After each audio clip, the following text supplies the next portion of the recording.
Entonces así no se interfiere Pues, una cosa con la pregunta bien, entonces, ¿cómo pasa si tienes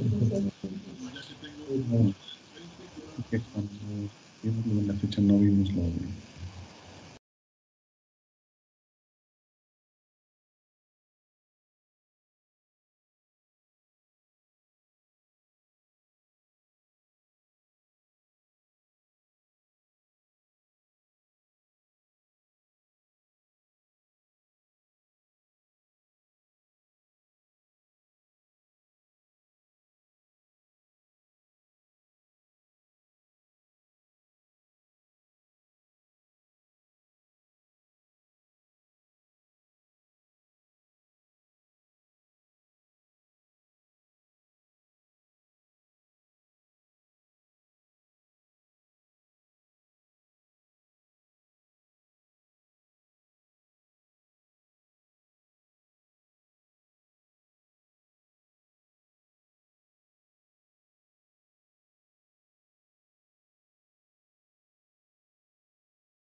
Bienvenidos a esta jornada en nuestra Casa Abierta. La Asociación de Universidades Confiadas a la Compañía de Jesús en América Latina, a través de su red de cooperación académica y relaciones interinstitucionales CARI, lleva a cabo su Casa Abierta USJAL 2020. Mi nombre es Olivia Quiroz, soy la coordinadora de Asuntos Académicos Internacionales en la Universidad Iberoamericana Puebla, en México, y es un placer darles la bienvenida a este espacio.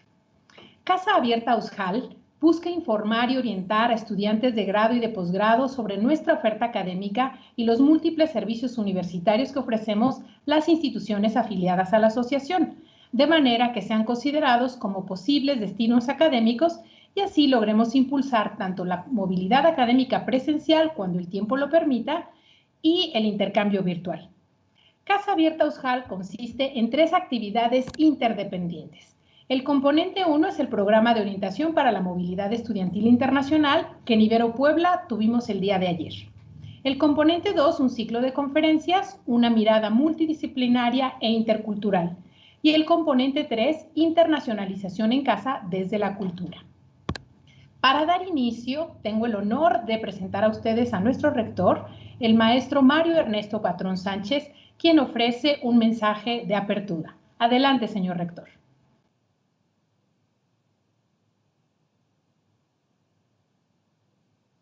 De darles la bienvenida al Ibero Puebla con motivo de la actividad que forma parte del proyecto Casa Abierta USJAL, de la que hoy somos anfitriones. A nombre de nuestra comunidad universitaria, les expreso nuestro deseo de salud y bienestar en medio de estos momentos difíciles, que si bien han alterado profundamente nuestra cotidianidad, también nos han abierto oportunidades para reivindicar la vocación de universalidad del proyecto educativo de la Compañía de Jesús y diseñar asimismo con creatividad nuevas fórmulas para trascender las fronteras y colaborar en la misión de acompañar a los jóvenes en la creación de un futuro de esperanza. La Casa Abierta USJAL justamente es producto de esa creatividad que nos ha llevado a enzarzarnos en tiempos de distancia, proponiendo nuevos modos de integración a través de nuestra agenda de internacionalización ahora desde casa. La Ibero Puebla es una universidad joven con apenas 37 años de historia, pero ubicada en una ciudad en la que la tradición educativa de la Compañía de Jesús se remonta hasta el siglo XVI. Esa mezcla de antigüedad y novedad caracteriza no solo nuestro entorno urbano, sino también a nuestra comunidad universitaria. valoramos y atesoramos la rica herencia que hemos recibido y nos abrimos a la realidad como una utopía por concretar. Nuestro campus está ubicado en el centro de México, en una región especialmente rica de expresiones culturales que son resultados de siglos de procesos de encuentro entre personas y comunidades de origen muy diverso. Somos una universidad que no solo geográficamente, sino por elección, mira hacia Mesoamérica y Sudamérica como una apuesta geopolítica. Estamos convencidos que el urgente rediseño de nuestro mundo pasa necesariamente por una enérgica reivindicación de la sabiduría, la creatividad y la audacia de Latinoamérica. Bien lo dice el Papa Francisco en su encíclica Fratelli Tutti.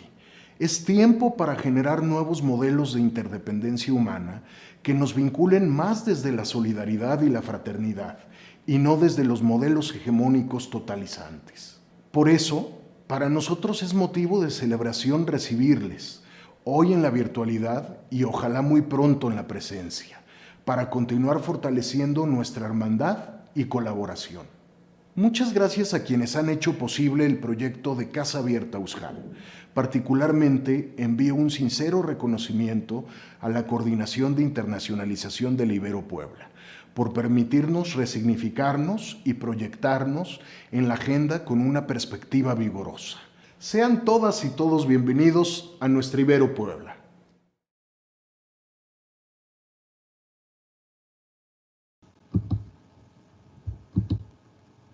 Muchas gracias, maestro Patrón.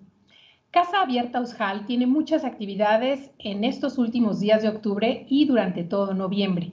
Estén atentos a la agenda e incluso pueden ver actividades que ya se han celebrado en septiembre y en lo que ha pasado de octubre. Pueden ver la agenda y además registrarse para que les llegue el enlace del evento el mismo día que se va a celebrar. Todo esto lo pueden encontrar en www.casaabiertauzhal.com.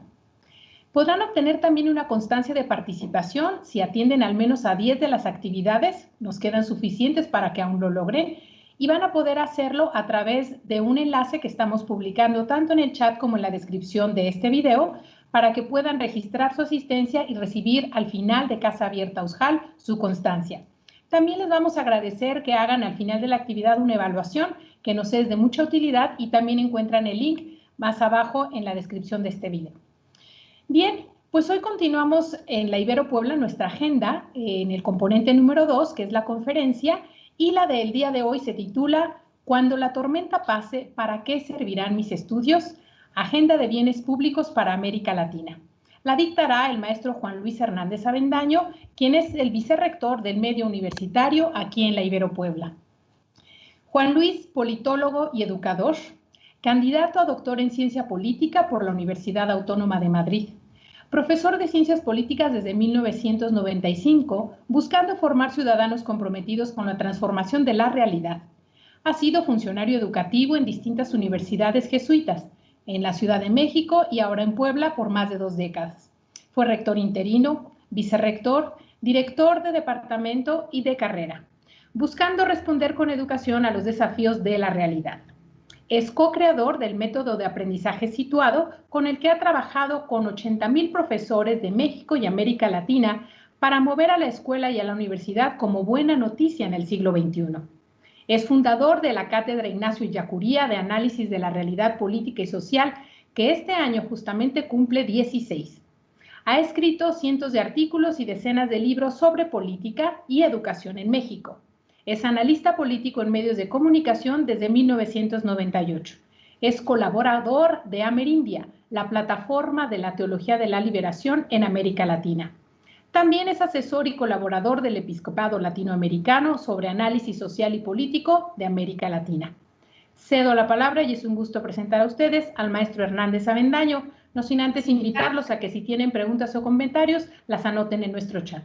Adelante, Juan Luis. Muchas gracias, querida Oli. Bienvenidos, buenas tardes, querida Latinoamérica, latinoamericanos todos, estudiantes, profesores. Es un gusto poder articularnos y encontrarnos en esta región tan importante, tan querida como es nuestra América Latina.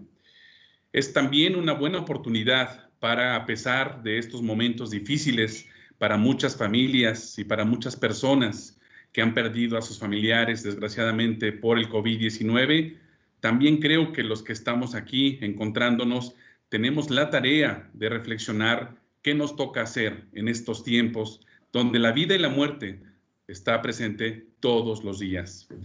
Quiero compartir con ustedes una presentación que nos anime a responder la pregunta que efectivamente da cauce a esta conferencia, a esta charla. Cuando la tormenta pase, ¿para qué servirán mis estudios? Agenda de bienes públicos para América Latina. Creo y estoy seguro, queridos estudiantes, queridos colegas profesores, que es una gran oportunidad este tiempo de crisis para pensar y repensar nuestro papel, no solo como universidades, sino también como estudiantes y como profesores. Creo que es una gran posibilidad, la oportunidad de poder acercarnos a las posibilidades que tiene América Latina para que se deje tocar por nosotros, por nuestra huella, por nuestra agenda, por nuestra palabra, por nuestra acción. Creo que como universidades jesuitas en América Latina tenemos una gran capacidad para influir, para incidir, para con nuestra plataforma pedagógica tocar particularmente a los más vulnerables, a los más vulnerados, y que en esa medida seamos fieles y congruentes con nuestra filosofía educativa.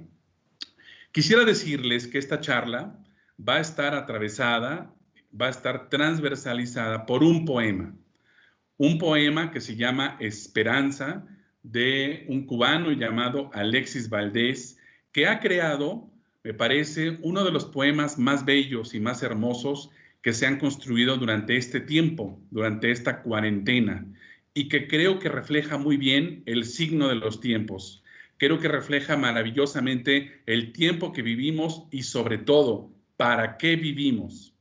Y este poema lo voy a ir poco a poco degustando con ustedes, al mismo tiempo que voy haciendo o voy respondiendo a esta pregunta: ¿para qué servirán mis estudios? Agenda de bienes públicos para América Latina. Este poema es de alguna manera una apuesta en el sentido de que en estos tiempos la cultura, las bellas artes, son fundamentalmente propicios para estar en el kit de primeros auxilios. Hoy creemos que la salud quizás se ha puesto de relevancia, que el cuidado y el autocuidado son fundamentales. Y en esta lógica, la cultura y las artes tienen que estar en el kit de primeros auxilios. Ojalá también en sus países y en sus universidades también lo estén. Empecemos con las dos primeras estrofas. Cuando la tormenta pase y se amansen los caminos y seamos sobrevivientes de un naufragio colectivo, con el corazón lloroso y el destino bendecido, nos sentiremos dichosos tan solo por estar vivos. Estos últimos dos versos, nos sentiremos dichosos tan solo por estar vivos, lo estoy compartiendo en un momento donde anoche el corte de Latinoamérica era que teníamos cerca de 400,000 muertos por COVID-19.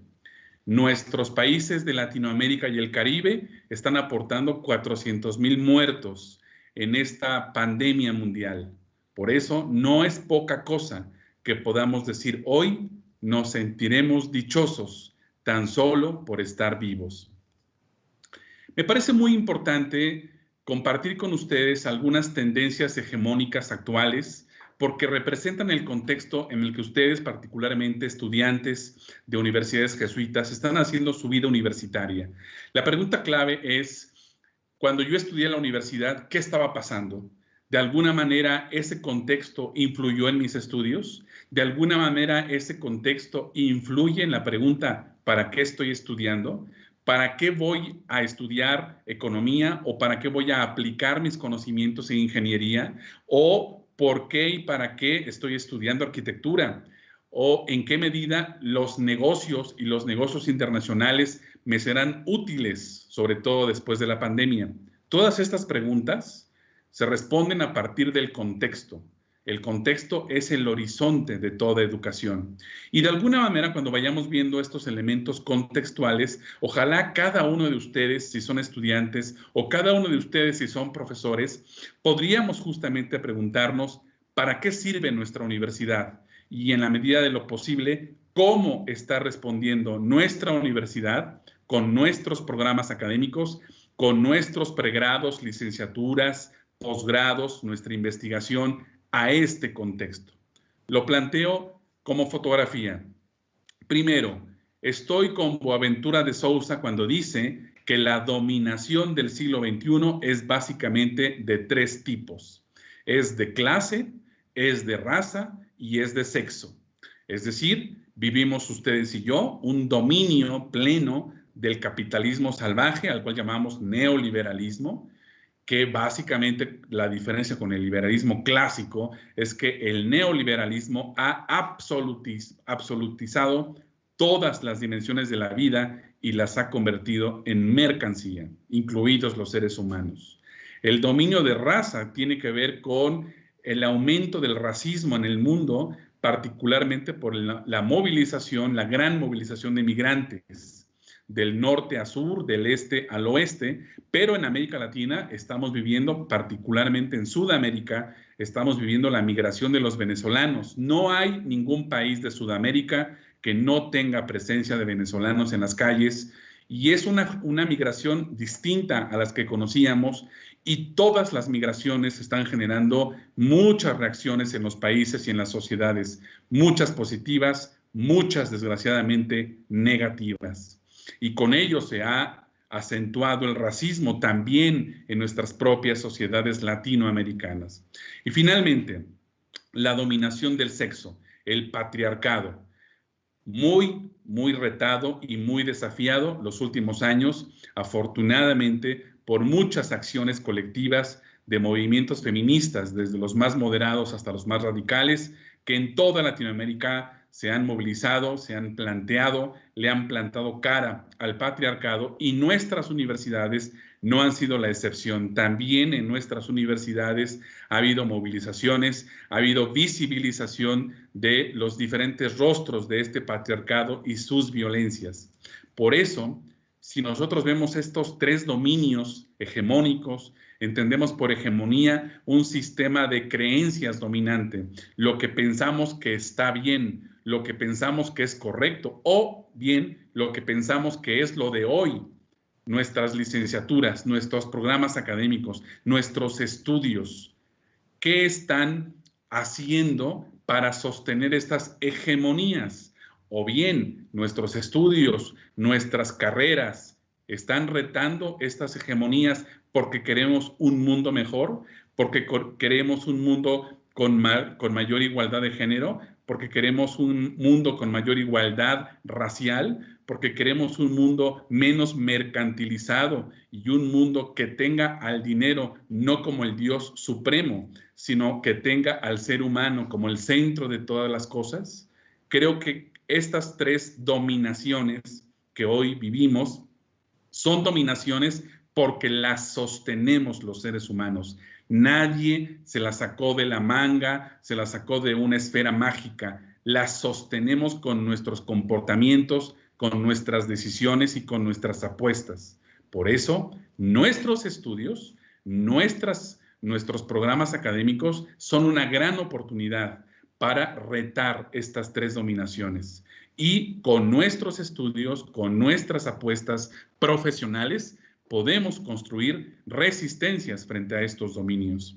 Segunda idea dominante, el antropoceno, es decir, la creencia de que los seres humanos tenemos que dominar la naturaleza y servirnos de ella para estar cómodos, para disfrutarla plenamente, a pesar de que eso suponga, primero, una enorme distancia entre capital-naturaleza, es decir, lo que podríamos denominar, lo que ha ocurrido en los últimos 20 años en América Latina, la existencia de los modelos extractivistas o la reiteración de los modelos neoextractivistas. Es decir, nuestra querida América Latina está llena de empresas grandes de nuestros países o de transnacionales que lo único que les interesa es obtener beneficio, utilidad a partir de la explotación de los bienes naturales. Parece que en principio eso daría empleos, eso daría salarios y eso daría un mejor nivel de vida a muchas personas. Pero estamos comprobando que no es así. El propio Papa Francisco lo planteó en Laudato Si en 2015. La relación entre el ser humano y la naturaleza no puede ser de esta manera, de una manera para explotar los bienes naturales o los bienes comunes. Y eso lo hemos visto todos. Se nos ha regresado como boomerang, no solo en clave de que el clima nos está cambiando nuestras temporadas para sembrar o para cosechar, o que nos esté provocando mucha desertificación en muchas partes de nuestros países. No solo es eso. En realidad, lo que tenemos es que eso ha orillado a que se destruyan los ecosistemas. El antropoceno está destruyendo los ecosistemas. Y la principal hipótesis de por qué tenemos COVID-19 es justamente por eso, por la destrucción de un ecosistema que dio lugar a los virus zoonóticos. Y no es en ese sentido, queridos estudiantes, queridos profesores, no es que estemos viviendo la sorpresa de los coronavirus. Estamos más bien viviendo la sorpresa de que no nos hayamos dado cuenta de que destruir los ecosistemas nos pasaría factura como humanidad. Este no es el último coronavirus. Este no es el último virus que nos va a plantear una pandemia mundial. Por eso, nuestros estudios, nuestros programas académicos estarían llamados justamente a prepararnos para la siguiente pandemia mundial. Porque el siglo XXI, mientras no dejemos de explotar los bienes naturales, nos seguirán regresando particularmente coronavirus, que como dice una bióloga muy importante, las vacas, los cerdos y las aves son grandes fabricantes de virus por la manera como son alimentados por la industria agroalimentaria. Hay mucho que hacer en ese terreno, justamente para avanzar en el siglo XXI con mejores condiciones de salud en nuestro tiempo. También hemos comprobado que la corrupción mundial se ha convertido en la nueva razón cínica de nuestro tiempo. Seguramente ustedes vieron las informaciones relacionadas hace 15 días con bancos muy prestigiosos a nivel mundial que están contribuyendo para lavar dinero. Y seguramente habrán visto ustedes que América Latina, en los últimos 20 años, hemos estado viviendo particularmente con el tema de Odebrecht y la capacidad que tuvo esta gran empresa brasileña para corromper 11 gobiernos. Felicito a los peruanos, si están aquí presentes algunos de ellos, los felicito porque ustedes son el país que más ha castigado la corrupción de sus expresidentes. También felicito a Guatemala, a Colombia, porque también han tenido la capacidad para poder castigar a grandes líderes políticos por esta razón. Nosotros desde México estamos en pañales, estamos muy atrasados con respecto a esto y les debemos a ustedes aprendizajes. Ojalá en ese sentido nosotros seamos más audaces que ustedes para castigar la corrupción. Pero por eso, ¿cuántos estudiantes en América Latina no estudian Derecho? ¿Cuántos estudiantes nuestros, cuántas universidades jesuitas tienen facultades de Derecho? Creo que todas. Y por eso creo que los que están estudiando toda la parte jurídica, estamos invitados y llamados para que hagamos un paso muy importante contra la corrupción y contra la injusticia en nuestros países. También tenemos que la revolución tecnológica está revolucionando nuestros hábitos, los hábitos personales, los hábitos laborales, los hábitos comerciales. Todas las dimensiones de la vida hoy están trastocadas por la revolución tecnológica. Creo que en ese sentido también tenemos muchos aportes que dar con esta revolución tecnológica y en qué medida en América Latina más bien generamos inclusión tecnológica y no más desigualdad a partir de la tecnología.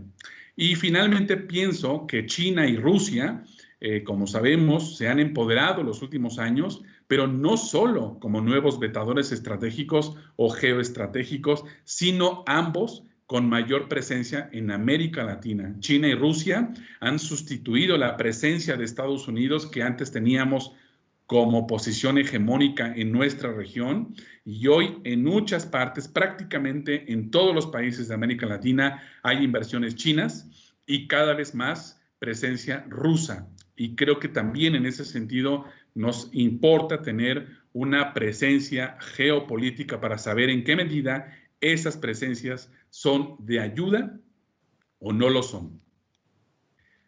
Pero así como hay presencias hegemónicas, también hay resistencias y emancipaciones. Y también deberíamos preguntarnos, nuestras universidades, nuestros programas académicos, ¿qué tipo de hegemonías sostienen? O bien, ¿qué tipo de resistencias y emancipaciones también al mismo tiempo forman parte de nuestra agenda? Pienso en ese sentido que la resistencia es una forma de victoria ya en sí mismo. Me encanta ver lo que ha pasado en América Latina en los últimos años, prácticamente en todos los países, porque en todos los países hay muchos movimientos sociales resistiendo y defendiendo territorio, agua, bosques, semillas, muchos, en mucha parte de América Latina. Nuestras universidades, nuestros programas académicos, acompañamos estas resistencias. Nuestras universidades somos espacios, somos ágora pública para esta acción colectiva. Nuestras universidades y nuestros programas académicos ayudamos a los campesinos, ayudamos a las poblaciones que defienden territorio.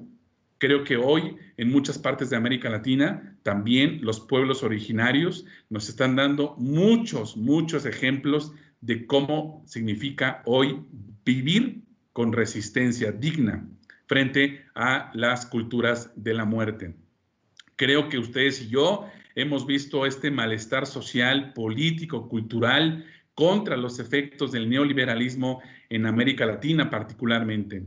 Una manera para poder expresar esto es decir, el neoliberalismo es un modelo económico que tiene pocos ganadores y muchos perdedores. Y por eso creo que este malestar le ha hecho frente, le ha hecho resistencia, y en muchas partes de América Latina se han construido refugios antineoliberales por doquier. Por ejemplo, conozco en América Latina 2 refugios que se han construido en muchas partes contra la trata de personas, especialmente contra la trata de mujeres.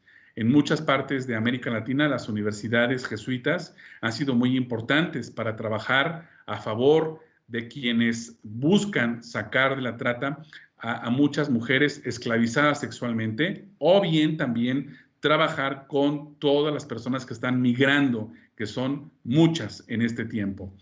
Creo también que el Papa Francisco ha tenido un liderazgo disruptor increíble estos tiempos. Ya lo planteaba con la encíclica Laudato Si en 2015, que ha inspirado muchas acciones de defensa del territorio en América Latina, y recientemente, como ustedes saben, el Papa Francisco ha planteado a la humanidad la última encíclica llamada Fratelli Tutti, hermanos todos, y nos ha llamado a todos a construir amistad social justo para hacer frente a esta gran deshumanización que se ha instalado en muchas partes del planeta.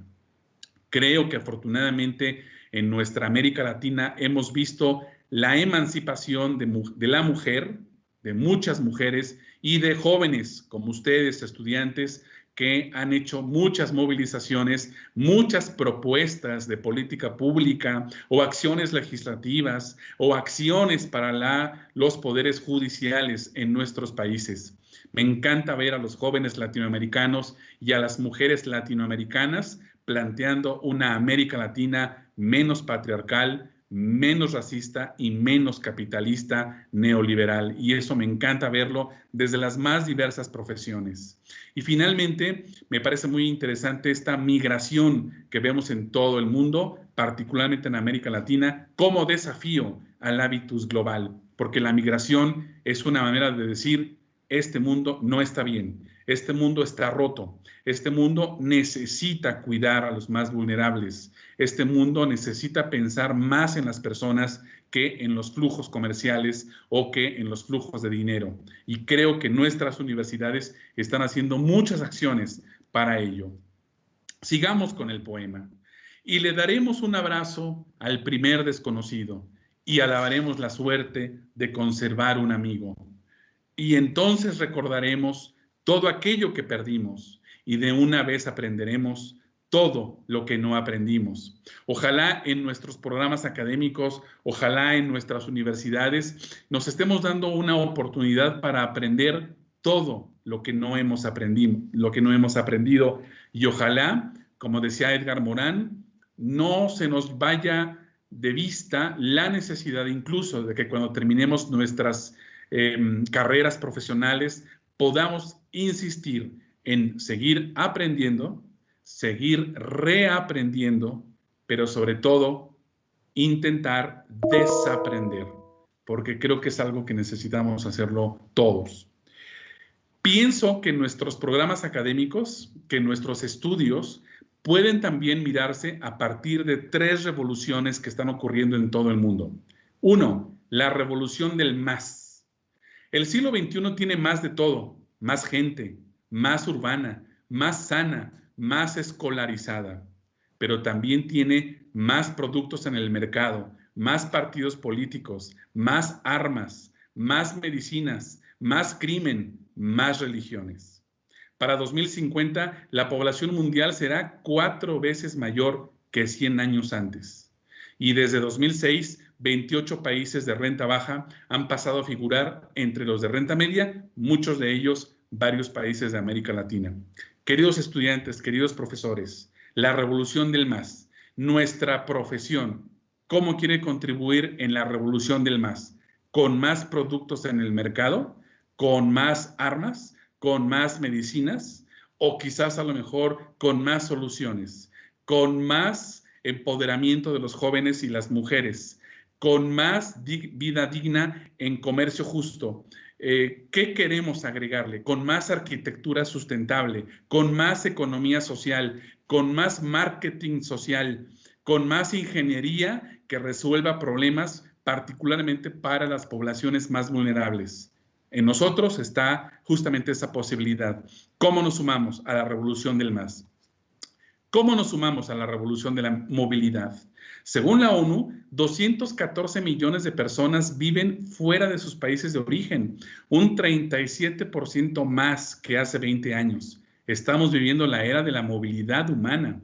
Las diásporas étnicas, religiosas y profesionales están cambiando el reparto de poder entre las poblaciones y dentro de ellas.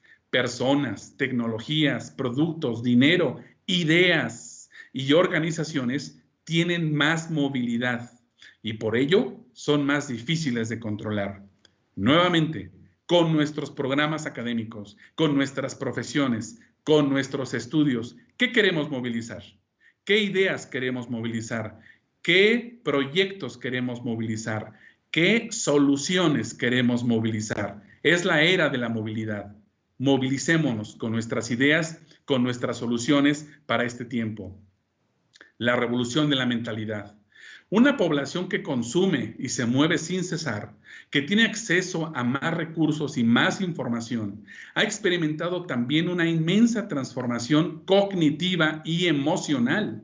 Existe cada vez más consenso en todo el mundo sobre la importancia de las libertades individuales y la igualdad de género, así como más intolerancia a la corrupción y a los caquistócratas, que los politólogos denominamos los gobiernos de los peores. Eso quiere decir caquistocracia, el gobierno de los peores. La insatisfacción con los sistemas políticos y las instituciones de gobierno se acompaña con la falta de una brújula social. Nuestros estudios, ¿cómo quieren movilizarse en términos de la revolución de la mentalidad? Si por aquí están algunos amigos chilenos, recuerdo que el Papa Francisco, cuando visitó la Alberto Hurtado, planteó lo siguiente: necesitamos formar la mentalidad. Y creo que nuestras universidades, nuestras clases, nuestros estudios tienen una gran capacidad para formar nuestra mentalidad. Y en esa medida, ¿qué tipo de mentalidad queremos hacer? ¿Qué tipo de ideas queremos romper? Porque nos dañan, porque nos lastiman, porque mantienen un mundo injusto. Y cómo nuestras licenciaturas pueden abonar para que esta mentalidad sea una mentalidad que vaya ganando inclusividad, igualdad, libertad, creatividad, perspectiva de género, interculturalidad y todas aquellas convicciones que se mueven en nuestras universidades. Sigamos con Alexis Valdés.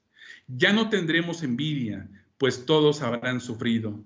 Ya no tendremos desidia, seremos más compasivos. Valdrá más lo que es de todos que lo jamás conseguido. Seremos más generosos y mucho más comprometidos. Ojalá que así sea. Rápidamente planteo esta panorámica de cómo nos va con el COVID en nuestros países, sobre todo por dos elementos que me parecen relevantes. ¿Cómo está la letalidad por cada 100 casos confirmados de COVID? ¿Y cómo está la letalidad por cada 100,000 habitantes? Del lado izquierdo vemos que México, Ecuador, Brasil y Colombia somos los países latinoamericanos que ranqueamos las muertes por cada 100 casos confirmados de COVID. Pero en el lado derecho son las muertes por cada 100,000 habitantes. Fíjense qué interesante. Ranquean los dos primeros países anglosajones y después todos los países latinoamericanos, perdón, la mayoría de los países latinoamericanos, se nos cuela Irán, pero estamos Chile, Perú, Brasil, Ecuador, Bolivia y Colombia. Es decir, ¿qué nos dice? ¿Qué nos dicen estos datos? Nos dicen muchos datos, se aceptan muchas hipótesis. Nuestros estudios, nuestras universidades hoy tienen grandes desafíos porque la pandemia nos está pegando particularmente a América Latina y a los países anglosajones. Va mi primera hipótesis, porque los países anglosajones y América Latina somos los campeones del neoliberalismo. Es decir, convertimos todo en mercancía y abandonamos los bienes públicos, entre ellos la salud pública. Por eso, me parece que nuestras universidades y nuestros programas académicos tienen que estar en la primera línea de la generación de bienes públicos, porque hoy estamos viendo que a nadie le interesó los últimos 40 años preservar los bienes públicos. Y hoy los hospitales, los programas de salud no están llegando a todos. Y ahí está el ejemplo. Estamos aportando los muertos al mundo justamente porque no pusimos en el centro la salud como bien público. Fíjense ustedes qué interesante. América Latina tiene el 9% de la población mundial, pero sostiene el 30% de los homicidios en el mundo. Es el lugar donde más se mata. ¿Qué tendrían que decir nuestros programas académicos para enfrentar esto? América Latina es la región más desigual del mundo en salarios, en propiedad y en bienestar. Nosotros, cuando egresemos de nuestras carreras y empleemos a gente, ojalá tengamos en mente este dato.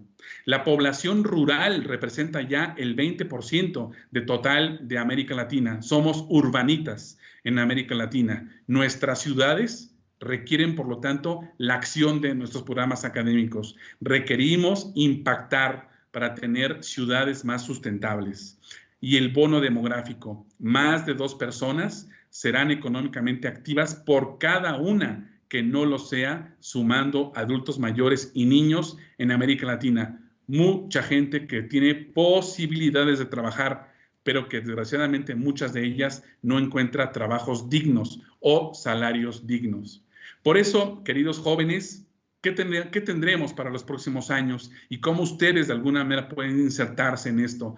Bueno, pues tenemos una fuerza de trabajo joven en América Latina y numerosa, con mayor participación femenina y urbana, más abierta y móvil, más tecnificada, más educada, más en demanda de infraestructura, de salud, de educación, de servicios y oportunidades de trabajo y desarrollo. Ahí está el contexto en el que nos estamos implicando y moviendo. Ahora bien, ¿cómo está el mundo laboral con respecto a lo que está pasando en este tiempo y cómo se va a dinamizar después de la pandemia? 8 de cada 10 nuevos empleos son para trabajos o trabajadores del conocimiento. Es decir, se van a requerir más trabajos calificados, complejos, orientados al procesamiento de información y creación de conocimiento sin restricciones de espacio temporal. Ya lo estamos viendo ahora. La mitad de la riqueza de los países desarrollados proviene de activos intangibles y los países desarrollados incrementan su productividad mediante capital humano, capital intelectual, capital social y capital estructural, que es a donde también nosotros deberíamos dirigir nuestros esfuerzos.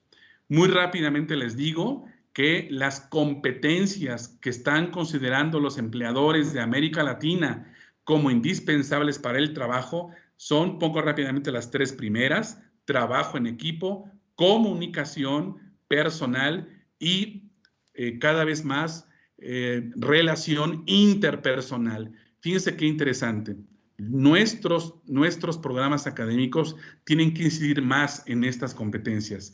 Y según los empleadores de América Latina, dicen que las competencias más difíciles de encontrar en el mercado laboral de América Latina son liderazgo, creatividad e innovación, toma de decisiones y negociación, que son las cuatro primeras. Así que, queridos estudiantes, queridos profesores, por aquí van un poco las necesidades del mercado laboral que creo que combinan muy bien con lo que nosotros queremos generar en términos de aportes para los bienes públicos. No me quiero detener más en esto, simplemente quiero decir que vamos a requerir competencias lingüísticas y comunicacionales en lengua propia y en lengua extranjera. Vamos a requerir pensamiento científico-tecnológico, vamos a requerir competencias matemáticas y competencias digitales para cuando la tormenta pase. Y también van a requerirse en el mercado laboral y se van a premiar más las capacidades actitudinales, autonomía, iniciativa personal, el aprendizaje autónomo y el aprendizaje para emprender. No estemos esperando emplearnos, más bien, ojalá podamos emplear a otros por nuestra capacidad y por nuestra innovación. Voy cerrando. Alexis Valdés nos dice: entenderemos lo frágil que significa estar vivos, sudaremos empatía por quien está y quien se ha ido. Extrañaremos al viejo que pedía un peso en el mercado, que no supimos su nombre y siempre estuvo a tu lado. Pienso que entonces, queridos estudiantes, queridos profesores, creo que las esperanzas movilizadas en bienes públicos no hay que descubrirlas, están entre nosotros, solo hay que voltear la mirada. He encontrado en mi paso por América Latina, en mi caminar por casi todos los países de América Latina los últimos años, las he visto, las he experimentado, las he vivido y se las comparto. Lo que vivimos prácticamente en todos los países de América Latina. Solo basta sumarnos con nuestras capacidades. Las redes que trabajan contra la trata de personas, los múltiples refugios para atender y recuperar migrantes, la organización civil popular para echar al crimen organizado de sus territorios, las organizaciones civiles que hacen presión pública, que construyen agenda pública, que profesionalizan ámbitos de política pública, los jóvenes que crean aplicaciones para vivir bien convivir, para tener ciudades humanas, cantidad de jóvenes egresados nuestros o incluso próximos a egresar que están generando muchas APPs para tener una vida más sustentable y una vida más sana o más productiva en términos humanos. La defensa del territorio para situar al agua, los bosques, las semillas como bienes públicos o bienes comunes. La construcción de proyectos de paz en territorios, mediaciones, educación para la paz, prevención de violencias. Nuestros amigos, compañeros colombianos nos llevan ventaja en esto. En México estamos queriéndolo perfeccionar, aumentar por las violencias que nos acompañan. Aquí necesitamos hacer mucha capacidad profesional para ello. Las iniciativas verdes, la revolución de las 3R, los huertos urbanos, los huertos universitarios. Aquí tenemos un huerto que florecía antes de la pandemia. Ojalá ustedes también los tengan o los procuren. Los proyectos post-petróleo, la economía social, el comercio justo, el regreso a la naturaleza, la recuperación de la espiritualidad cristiana para ser y estar, para humanizar y humanizarnos. Hay que recuperarla. Tenemos mucha religión, pero poca ética cristiana en América Latina. Y diría, digamos, 3 conclusiones para ir cerrando. Yo pienso que el método de la pedagogía ignaciana, que nosotros llamamos desde la Ibero Puebla aprendizaje situado, es un método para estar en la vida. ¿Por qué? Porque es un método en el cual la realidad es el objeto primero de estudio, porque aprendemos resolviendo problemas, porque aprendemos enfrentando dilemas reales, porque aprendemos en entornos de pluralidad, porque aprendemos a construir en medio de diferencias, porque aprendemos a argumentar y contraargumentar, porque aprendemos a hacer críticas y a ser criticados, porque aprendemos a poner en práctica conocimientos, porque aprendemos a dudar de los paradigmas y de las hegemonías, y porque sobre todo queremos aprender a proponer nuevos paradigmas. Para eso están nuestros proyectos académicos. Creo por eso que podemos regresar más ciudadanos, menos consumistas, con más perspectiva de sustentabilidad, más innovadores, más solidarios y cuidadores, y creo que podemos regresar mejores, como dice Alexis Valdés. Voy cerrando entonces el poema. El poema dice: y quizás el viejo pobre era tu Dios disfrazado, nunca preguntaste el nombre porque estabas apurado. Y todo será un milagro, y todo será un legado, y se respetará la vida que hemos ganado. El poema termina así: cuando la tormenta pase, te pido, Dios, apenado, que nos devuelvas mejores, como nos habías soñado. Que nuestros programas académicos, que nuestros estudios, que nuestras universidades jesuitas nos regresen mejores, como Dios nos había soñado, porque creo que es el gran desafío de esta época. Pongo estos contactos, mi correo electrónico, juanluis.hernandez@iberopuebla.mx, y la página web en la que nos podemos encontrar, www.aprendizajesitodo.com, para estar en contacto con mucho gusto. Antes de la pandemia, he caminado y camino mucho por América Latina. Es mi seno, me encanta nuestra región, es maravillosa, tenemos muchos aportes para todo el mundo, no dejemos de tenerlos. Somos el continente de la alegría, somos el continente del color, somos el continente de la esperanza, y eso tienen que ser nuestros estudios, una esperanza para los que hoy no tienen esperanza. Muchísimas gracias, muchas gracias por su paciencia y por escucharme. Muchas gracias, Juan Luis. Este acompañamiento a través del poema le da un tono distinto pues a nuestra realidad, ¿no? De alguna manera es poner en un tono, yo diría, hasta de remanso, una reflexión, y bueno, creo que hay muchas tareas. Quiero transmitir los saludos que hemos recibido desde Guatemala, de Angélica Rodríguez, de Jocelyn Guerra, desde Nicaragua, de Madeline Aguirre, aquí en Puebla, nuestra comunidad también, Nadia Castillo, Vero Neve, María Elena Pérez Pulido, Patti Guerrero, secretaria ejecutiva de USJAL, te manda muchos saludos, te manda un abrazo, Juan Luis. De Yanira Valladares también nos está acompañando. Y bueno, hay algunas preguntas, voy transmitiéndotelas.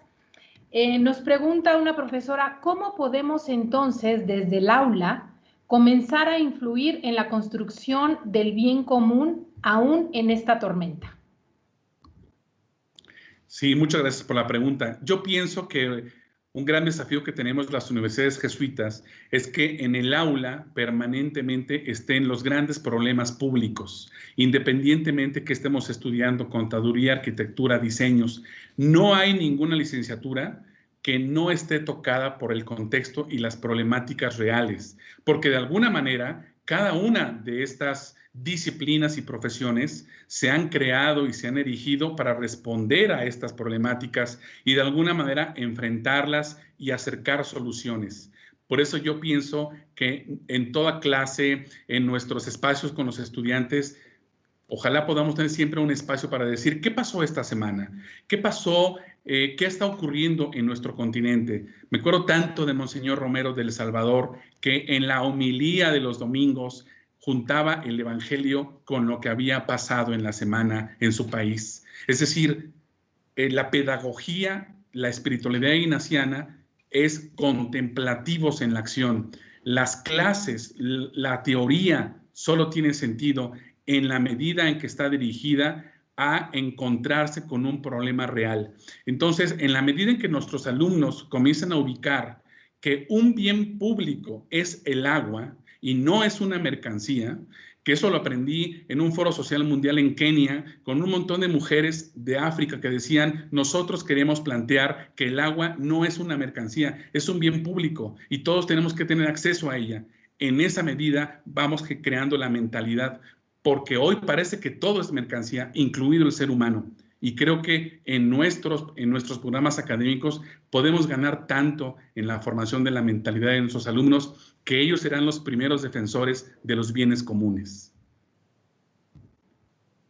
Tengo aquí otra pregunta. Los jóvenes se están cuestionando si esto que están viviendo pone en pausa su capacidad de incidir realmente en el entorno en el que viven. ¿Cuál sería tu parecer, Juan Luis?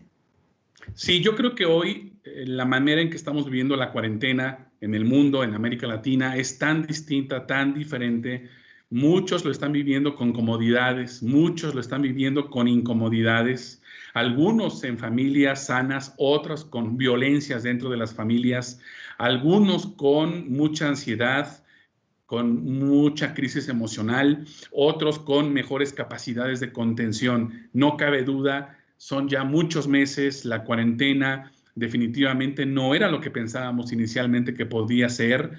La vacuna universal podrá estar lista probablemente hacia mediados del próximo año, segundo trimestre del año, si bien nos va, es decir, una vacuna seria, no una vacuna hechiza. Entonces, creo que todavía falta un tiempo, efectivamente, para esto. Yo he podido ver que afortunadamente muchos jóvenes en este tiempo están sacando lo mejor, lo que debería ser una competencia, creatividad. Y hoy están ubicando quienes están requiriendo ayuda, apoyo. Muchas personas han perdido sus empleos. Casi 100 millones de empleos se han perdido en América Latina. ¿Cuántas personas en este momento no están pasando hambre? Y eso muy cerca de nuestra casa. Eso quiere decir que hoy nuestros propios estudiantes, creo que una buena parte de si están en línea con nosotros, creo que muchos de los elementos para poder aprobar una materia con nosotros debería ser también lo que están haciendo por sus vecinos, lo que están logrando digamos, reflejar en términos de autoconocimiento, lo que están logrando hacer en términos de reflexión civilizatoria y al mismo tiempo lo que ellos creen que su carrera, que su licenciatura, que sus estudios incluso le están sirviendo o no para enfrentar este tiempo. Es decir, creo que es una buena oportunidad para poder preguntarles, ¿qué estás haciendo en tu casa, en tu barrio?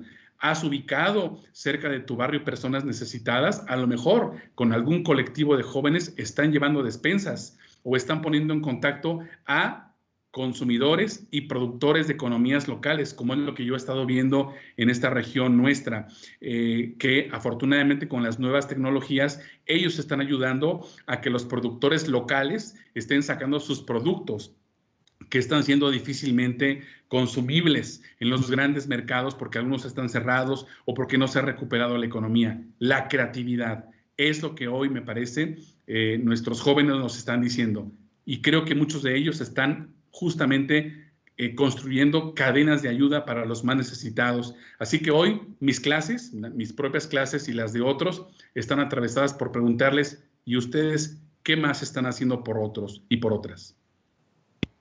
de alguna manera se enlaza con esta otra pregunta que nos llega y dice, entonces cada uno tiene desde su profesión o su carrera universitaria el desafío del cambio, ¿correcto? Tiene, me parece, el desafío del cambio, pero creo que finalmente, después de la Segunda Guerra Mundial, ha habido, digamos, creo que un abuso con respecto a este deseo de generar agentes de cambio. Yo pienso que permanentemente la humanidad vivimos en cambio, permanentemente, y hoy aquí estamos con muchos cambios, pero la clave es qué tipo de cambio. ¿Qué tipo de cambios son los que queremos generar? Y por eso pienso que en realidad podríamos aventurar que más que cambio en términos generales, podríamos decir, necesitamos defender bienes públicos. Necesitamos defender la vida y la justicia, porque es lo que más está en juego en América Latina. Lo que más se pierde en América Latina es la vida y la justicia. Y por eso pienso que todos los programas académicos, todos, los más sociales y los menos sociales, todos tienen algo que hacer y que decir para defender la vida y para defender la justicia. Y creo que en eso nuestras universidades jesuitas tenemos el mejor modelo pedagógico para, por lo menos, intentar buenos esfuerzos. Antes de pasar a una última pregunta, te comparto los saludos y las felicitaciones de Sharon Rodríguez, una excelente exposición. Guadalupe Neve, gracias por la presentación que es esperanzadora. Aldo José, excelente, muchas gracias. Polo Díaz dice saludos al maestro de maestros. Y nos dicen gracias por compartir interesante y enriquecedora exposición. Me deja reflexionando sobre los nuevos retos que hay que afrontar en los ámbitos personal, laboral y como miembro de una sociedad. Y tenemos una última pregunta, de alguna manera vinculada por lo que está pasando en estos días. Ricardo Gómez te pregunta, Juan Luis, ¿qué piensas de lo ocurrido en Chile? Sí, muchas gracias. No he tenido tiempo de poder hablar me encantaría hablar de cada país, porque cada país de América Latina tiene hoy grandes acontecimientos, grandes procesos. Quisiera referirme, aprovechando la pregunta, básicamente a tres. Primero, el domingo, evidentemente en la noche, muchos vibramos con las noticias de nuestros queridos hermanos chilenos, porque enterraron la constitución pinochetista, porque tenemos grandes amigos en Alberto Hurtado, porque los jesuitas en Chile están trabajando con los mapuches, defendiendo territorio, y porque el gobierno actual está acosando de una manera terrible a la comunidad de los pueblos originarios en todo este territorio mapuche. Conozco y sé que muchas de las grandes movilizaciones chilenas estaban también presentes la bandera mapuche. Entonces, creo que es una gran noticia que nos llegó desde el sur, así como también lo que nos ha proveído en términos de contenidos Mon Laferte y todo lo que ella tiene y nos ha podido dar. Pero también quisiera decir que los brasileños también tienen grandes aportes, particularmente relacionados hoy con la resistencia frente al gobierno de Bolsonaro. Particularmente tengo contacto con el movimiento de los Sin Tierra, un movimiento increíblemente amplio, grande, que dota de muchos alimentos para miles de personas, y que Brasil es un ejemplo de gran organización social en muchos sentidos. Y también decir que Colombia es otro gran país que en este momento trata de recuperar otra vez los senderos de la paz y los senderos a través de los cuales muchos jóvenes están tejiendo proyectos contra corrupción y a favor de la paz, a pesar de condiciones muy adversas que tienen. Ya decía de los peruanos, increíble fenómeno que todos los presidentes vivos, expresidentes vivos, estén en la cárcel por temas de corrupción. Yo ya los felicitaba. Y también muy interesante lo que pasó en Bolivia con las elecciones, en la cual el MAS regresa nuevamente a dirigir los senderos del país sin una carta blanca, evidentemente, para Evo Morales. Creo que ha habido una elección muy importante y los bolivianos nuevamente se ponen al frente de la agenda pública en respecto a lo que ha ocurrido particularmente con el gobierno interino.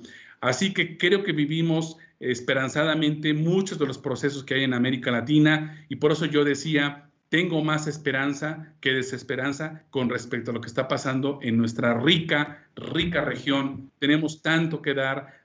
Somos la única región articulada en todo el mundo en tres movimientos, en términos de universidades, en términos de agenda episcopal y en términos de agenda social. Nuestra región, con todo y todo, tiene muchas plataformas articuladas y creo que es una gran oportunidad para hacer músculo como región latinoamericana. Así que en ese sentido, qué padre lo que vimos con los chilenos, pero también con muchos otros colegas de América Latina y también desde México, que se tejen acciones que nos animan y que nos dan esperanza para nuestro trabajo cotidiano, que es el que necesita esperanzarse cada momento y cada día, cada 24 horas.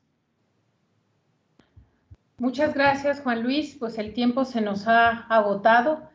Seguramente nos quedan muchas tareas, nos queda una reflexión profunda, tareas que debemos reconfigurar en lo personal, en lo familiar, todo este ámbito doméstico en el que ahora vivimos y en el que ahora pasamos las 24 horas, aunque nos estamos conectando en estos momentos virtuales.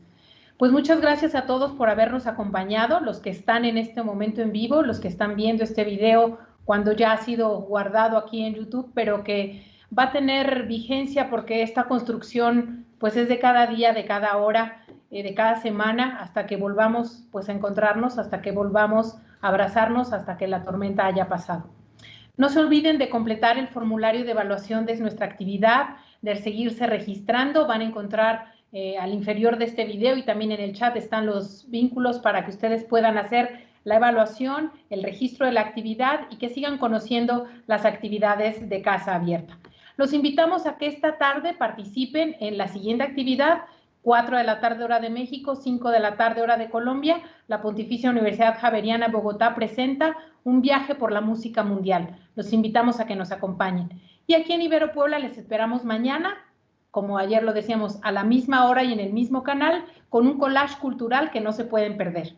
Los esperamos aquí a las 12 del día, hora de México, 1 de la tarde, hora de Ecuador. Gracias a todo el equipo de producción, gracias Isra, gracias Carlos, gracias Ale, Gonzalo, todos los que han hecho posible esta transmisión. Y pues muchas gracias, Juan Luis, por toda tu reflexión. Nos vemos en una próxima oportunidad. Que tengan todos muy buenas tardes. Muchas gracias.